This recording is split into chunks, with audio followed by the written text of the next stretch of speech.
Number 5. Salutations, friends. Salutations. Salutations, friends. Salutations. My name is Brianna Bond, otherwise known as No Ordinary Scholar. I thought it was about time that I preached my piece. Spoiler alert, it's about time. I'm not a betting girl. That sounds amazing. I'm listening. Are you ready?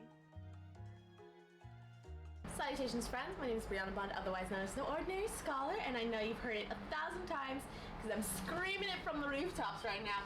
But if you have not picked up your copy of The Queen of Thieves, A New Throne, this is the first book of the series that I'm starting to publish. I recently published it April. If you haven't gotten your copy, we have this. There's an ebook this time for my book, so that's doing it.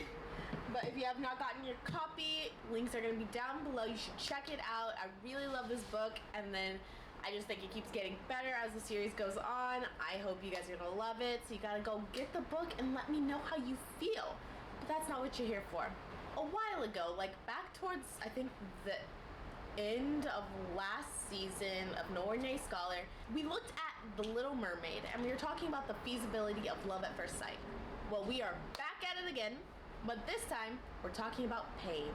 You see, a lot of you guys probably don't know this about me, but back in high school, I was in my school's Marine Corps Junior Reserve Officer Training Corps. Aside from kicking ass in football, one of my most vivid memories of those classes was the opening to the movie Major Payne.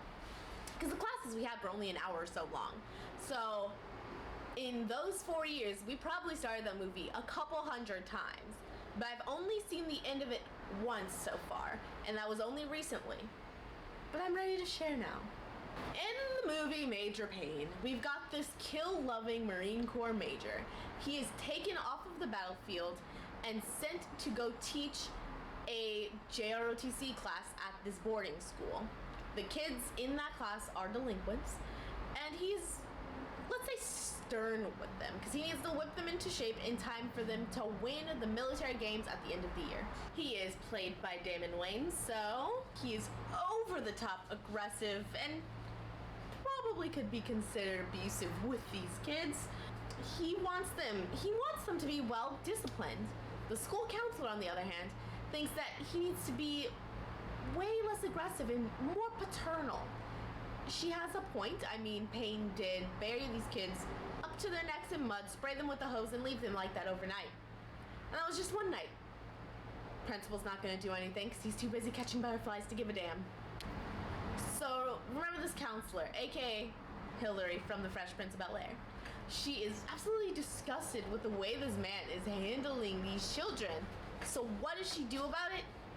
She throws herself all over him like he's a lake in the middle of the Sahara.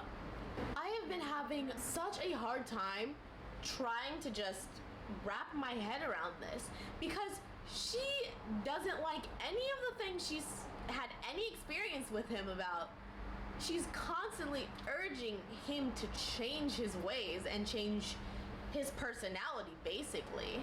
And it's not like he's the only guy in town, so why is she latching on so hard to him? My immediate thought was, could this be some form of Stockholm Syndrome? My processing was like, imagine there are quite a couple, like, you gotta just go with me on this situations here. So imagine it's a boarding school, so she has to live here year round, and there are only females, taken males, and elderly males working at this boarding school, teaching there with her. So she is trapped. She feels trapped in this situation and gravitates towards the first eligible bachelor that she sees. And she feels like that can give her meaning of some sort.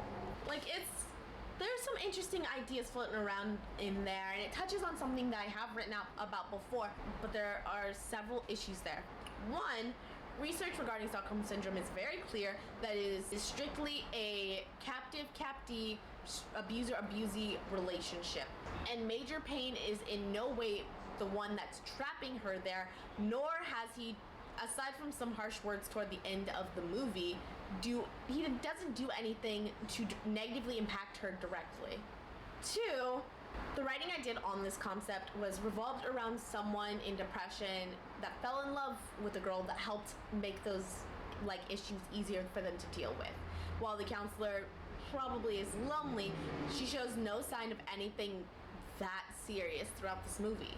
So I sat and I pondered, trying to figure out what exactly brought these two together. And then I realized I'm an idiot. The answer here is the same one we reached in The Little Mermaid: misattribution of arousal. For any of those that didn't see that video or just forgot, misattribution of arousal is when you're in a heart-thumping situation, you're scared, you're angry, and you misconstrue those physical reactions, that fluttering in your chest, for attraction. How does this apply here? Dude is literally setting off bombs, shaving kids' heads, shooting up closets, and we see them on screen several times yelling at each other.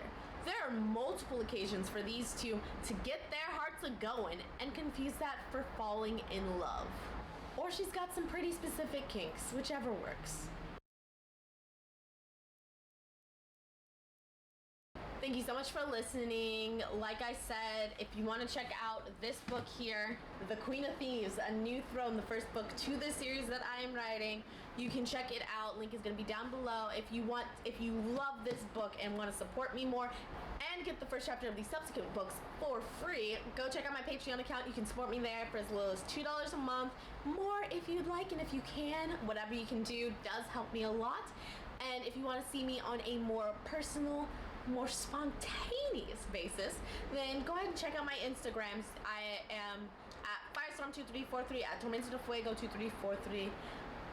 You can follow either of those or both, whichever is better for you. But until next time, valedictions, friends.